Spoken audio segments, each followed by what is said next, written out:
University, and we checked. It was 1954. Whoever, some people helped me check that. She's a mother, and it's so wonderful to meet members of the family. I've met a few, but I'm so happy that you all are able to be part of this occasion with her. A grandmother, I met two of the grandchildren, a social worker, a community activist, and she's still a community activist. On many days, it's surprising you don't have it on today, but on many days she has on a Black Lives Matter shirt or button or both.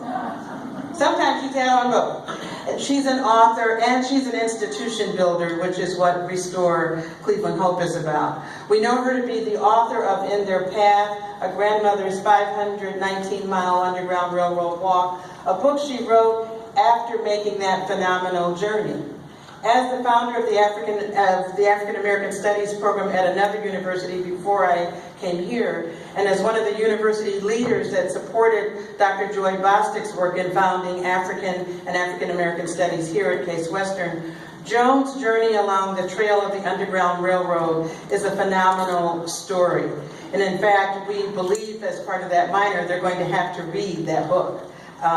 When we did the marker for the Underground Railroad on campus, and I'll say something about that in a minute, our emeritus trustee, Alan Ford, said, Dr. Mobley, now it's your job to be sure they know the history. So it's my job to be sure they know who you are. Her book says she was inspired, and I wrote this because I love this. Her book says she was inspired by this question: what was it like and how can I praise them? What was it like and how can I praise them? How phenomenal is that? We are here today because we've been thinking about her all these years, wondering how can we praise her? And the supporters of Restore Cleveland Hope have helped us find a way, and this room is evidence. This room is evidence of that. I'm also pleased to be here because Joan was a critical part of my own work as an English professor. My PhD in English is from Case Western, and that's how I'm an alum here. And I'm a Toni Morrison Scholar, as Joan knows. And as our late friend, Marjorie Johnson used to always remind me, you need to meet Joan, you need to talk to Joan, you need to know about Joan. And so as a Toni Morrison Scholar, my work on Toni Morrison's Beloved endeared me to you in some new ways because you did walk that journey. We of the Toni Morrison Society sought to place a bench in front of the Cozad Bates house. We knew Joan would be part of that ceremony, and Ray Bobkin, who is also here, was part of that ceremony also. He helped us make that happen. So if you go by the Cozad Bates house, when you see that bench is in tribute to the Toni Morrison Society wanting to have something. Toni Morrison said there's no place you can go where we can remember what happened to enslaved people. And I would say after Beloved, there have been more places where we might be able to go, but that project is now a regular project of the Toni Morrison Society. Around the country there are benches, and I'm so grateful that Joan was part of our ceremony here at Cozad Bates House. Many of the photos of the bench ceremony include Joan, so if you see any of those photos, you will see her. Then last year for homecoming, thanks to Emeritus Trustee Alan Ford, who I mentioned a moment ago, sharing the story of his family's involvement with the Underground Railroad, re-unveiled a historic marker that is now on our campus. And I hope if you get a chance to go in front of our Ford Auditorium, Ford Theater, I just forgot the name of that building, the Ford Medical Building at the corner of Euclid and Adelbert Road.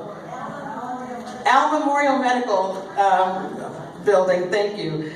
You will see there the marker marking the Underground Railroad and the university's part of that history. We made sure that Joan was a part of that special ceremony with President Snyder, and we also have photos of that, so that was a proud moment for our university. And then at this year's homecoming, Joan has been nominated to have her portrait, along with 5 others, as part of our Trailblazer project. One of the people featured in that project when we first launched it was Bob Madison, our trustee, alumni of the university, and emeritus trustee, who's also here as a Joan Southgate fan, I know. So this is a project that we began under the auspices of our office to recognize more women and men of color who have been part of Case Western Reserve University's history. Sometimes you walk around the campus and you don't know that, but there is a rich history here. And so we're so pleased that in the fall, in October, Joan, your portrait will be joining those others. We can hardly wait until that portrait is unveiled to join the other 5 individuals who've been connected to our university's narrative of diversity and inclusion. And so because I am a fan and because I'm an alum, I have a special gift for you.